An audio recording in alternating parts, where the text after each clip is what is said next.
They thought the US was a land of opportunity. Now, they're packing their bags and leaving fast. From sudden ICE crackdowns to unexpected job losses, thousands of immigrants are saying enough is enough. But what's really driving the mass exit? Today we break down the truth the media won't tell you. So watch these videos and I'll be back with the commentaries. Come with me to self-deport my mom after being in this country for 36 years. My stepdad is staying behind and he'll join her in a couple of months. They've been together for 25 years. We're driving from LA down to TJ to drop her off at the airport and she'll be flying to Mexico City. After driving an hour and 30 minutes, my sister realized she forgot her passports at home. This was her heartbroken that she wasn't going to be able to drop off my mom all the way in Mexico. So she drove back home to meet my stepdad halfway, hoping that she will make it back on time before my mom's flight. The good thing is that we gave each other more than enough time to have brunch in TJ while we waited for her. We got to the airport with 3 hours to spare. We checked in her bags and we just waited in the lounge. This is the good thing about Mexican parents trying to check in so early, because now we have all this time to spare. Look at Miss Diva getting ready. And my sister made it with 45 minutes to spare. You made it! My mom is leaving behind 3 grown-ass kids and 3 grandchildren. We are doing this all while some of the biggest ICE raids are going on back home. With my mom's complicated legal status, she decided to do this in her own terms. She has no criminal record, a hardworking taxpayer who has been working 12-hour shifts since she was 15, 6 days out of the week. She never asked for a handout. She didn't get food stamps. She didn't get welfare. She didn't even ask for child support when my dad wasn't in the picture. She asked me to not cry, to let her go in peace, to take care of myself and not just trust all these new people I'm meeting. And I told her I'm protected, to not worry about me, and that I'm gonna go see her very soon. As the eldest sister, I stayed strong. I wanted to make sure that she knew that everything was gonna be okay, but this was the hardest thing I've ever had to do. The little one, on the other hand, she was struggling. Even though we're all sad to see her go, my mom hasn't seen her mom in 22 years. She's 51 and she's going back home to Guerrero, Mexico to retire. After so many years of being here, she forgot that that was the original plan. I hate that all of this had to happen for her to make this decision, but I have a good feeling that this is going to be good for her. This was her finally meeting with my grandma after driving 5 hours from Mexico City to her town. Mamita! If you have your parents close to you, don't forget to hug them today. And for everybody that voted for this, f*** you. I was concerned at first that Donald and Elon were going to devastate our economy with the mass deportation and now the mass voluntary migration of so many of our nation's agricultural workers. Wondered they've got to know the implications. This would have huge ripple effects. I mean, labor shortages, food shortages, this would literally devastate our economy. What are they doing? And it dawned on me, everything they do, obviously, is for their own benefit. They are manufacturing our consent as well as helping out their billionaire friends and their own pocketbooks by legitimizing the need to automate and mechanize the agricultural industry. Robotics and AI, GPS, they won't need to hire anyone or improve working conditions or raise wages for anyone. And we'll let them, because we're not going to do those jobs at that pay for no job security and harsh conditions and terrible weather. And we'll widen the wealth gap, though they pretty much killed off small farmers as it is. Billionaires will own and manage every ounce. Small farmers will not have access to this equipment or software. To the ones still hanging on, this will probably do it. Billionaires owning and managing our entire food industry. What could go wrong? 64 immigrants left the U.S. on a self-deportation flight from Houston. It is the first flight under the Department of Homeland Security's new Project Homecoming program. It's for undocumented immigrants. And DHS, they shared this video of families, some with small children, voluntarily self-deporting to their home countries in Honduras and Colombia. The program offers undocumented immigrants travel assistance, a $1,000 stipend, and the possibility to return to the U.S. one day legally. As someone who grew up undocumented in the U.S. and spent 19 years being undocumented, someone who never qualified for DACA, and someone who self-deported and immigrated to Canada, I can say with full confidence, without any hesitation, that leaving the United States was the best decision I've ever made in my life. It was by far the hardest, the most emotional, and the road here was not easy by any means, but I would do it all over. I am now a Canadian permanent resident. I have a permanent status. A year from now, I'll be eligible to apply for Canadian citizenship. In 3 years that I've been in Canada, I've experienced so much personal growth that never happened in the US. When I was in the US, I always felt like I had such anxiety, lived in such fear. I felt constrained in this little box. I was always living in limbo. I didn't know what to expect, what was next. Year after year, I feel like I lost so much hope, hoping for an immigration reform to happen that would give me something. And that never happened. I have the ability to do so many things, but more than anything, I have such peace of mind. I don't have to have this bulging anxiety, feeling that I don't know when is my turn, if somehow I'll end up on someone's desk, on someone's list, if I'll be in the wrong place at the wrong time, if one day I'll be deported. Like, that's not something I have to worry about. But before, that was always a looming threat. As someone who had a parent who was detained and deported, the threat of deportation was always very much real to me. I never felt like it was like, oh, it might happen to me. I always thought it would happen to me. I thought, if they have my father, what keeps them from coming to get me next? And living with that constant fear is not something I ever wished on anyone. It was awful to always feel that anxiety and that fear that I would be sent to a country that I left when I was 3 years old. I am so grateful for the decision that I made to leave the United States. It has by far been the greatest decision of my entire life. And I wake up every day so grateful to be able to share my story with others, not necessarily to encourage people to leave the US, because I know that's a very personal decision, but just to make others aware that there are possibilities for us out there beyond the US. The US doesn't have to be your all if you don't want it to be. There are opportunities to start over. And I'm not saying Canada is or should be on your radar.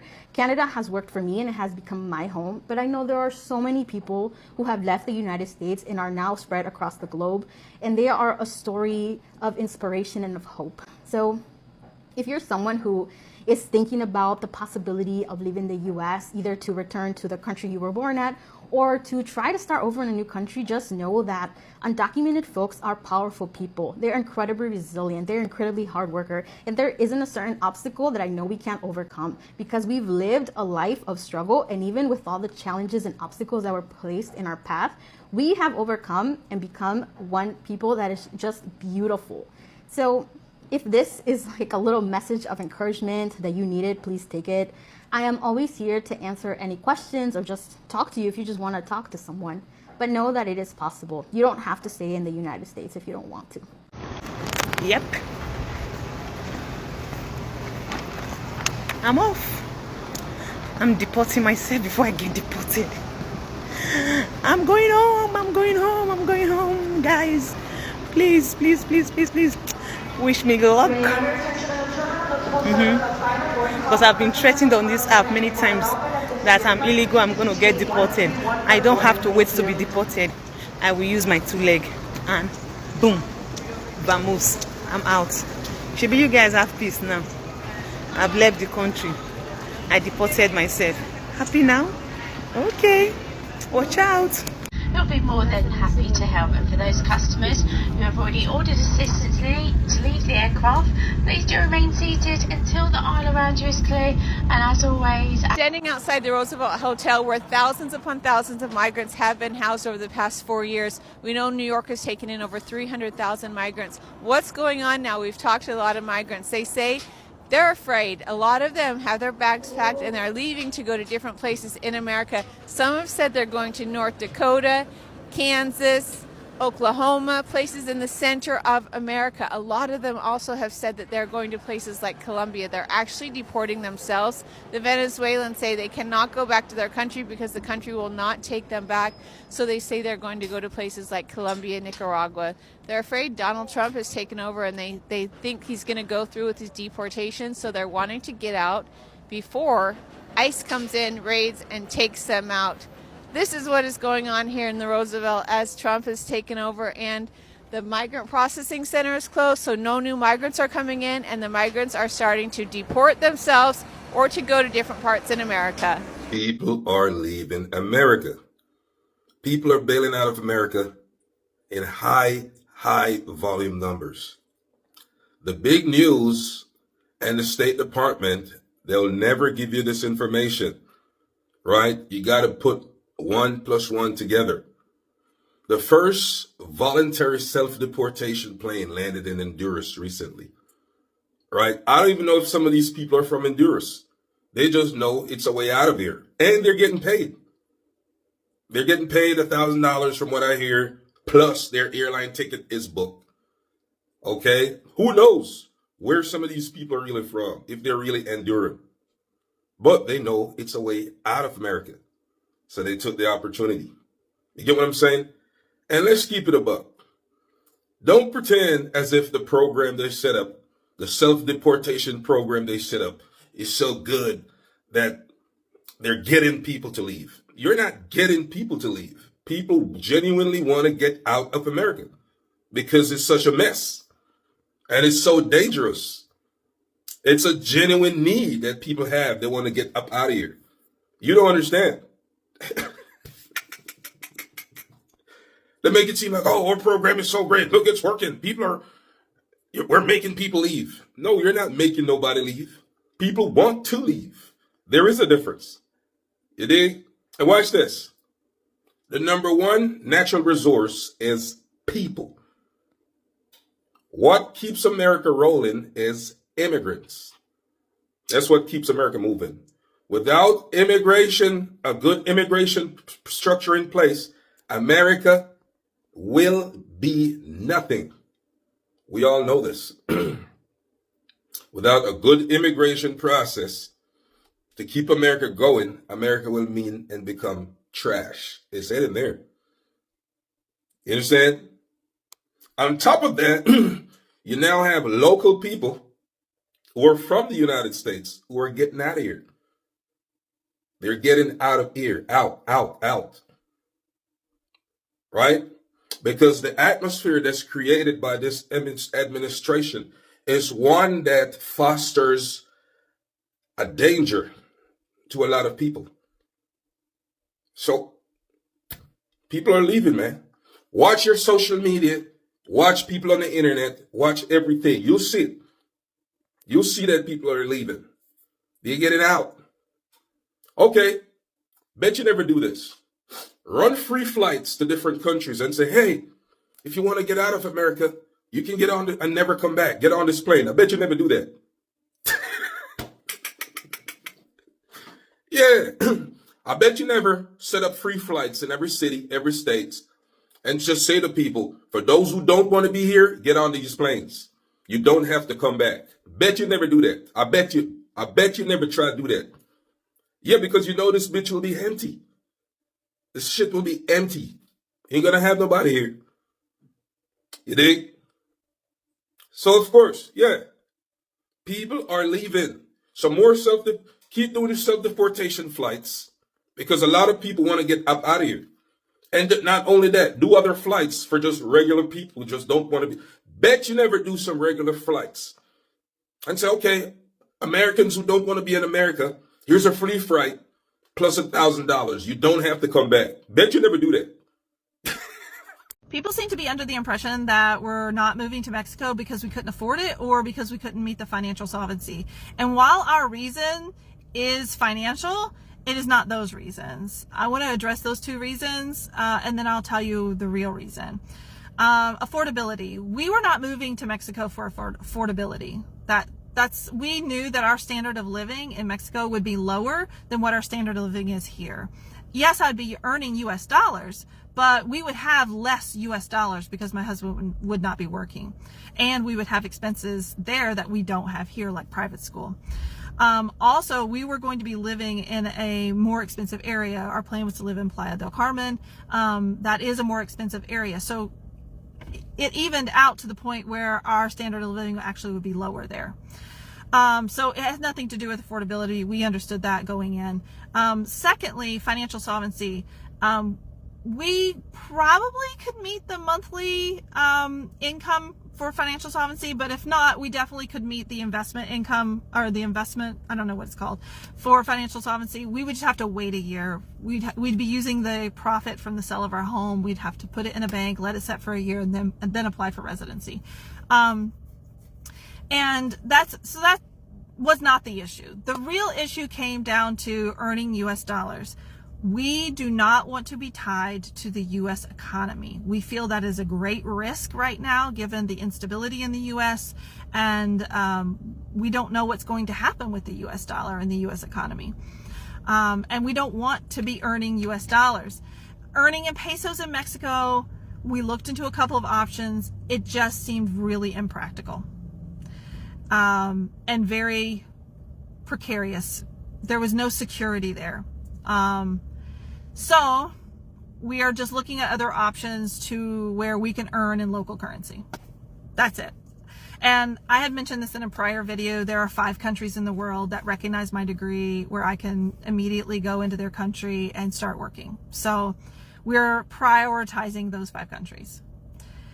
We are still going to Mexico. We're still going to visit Mexico as soon as our house is sold. We're going to try to spend as much time there as we can while we figure out this visa process. We have one country right now that we're prioritizing, and I'm applying for work in, but we'll see what happens. I am counting down the days until we can leave the United States. Every day I'm stuck here feels like another day wasted.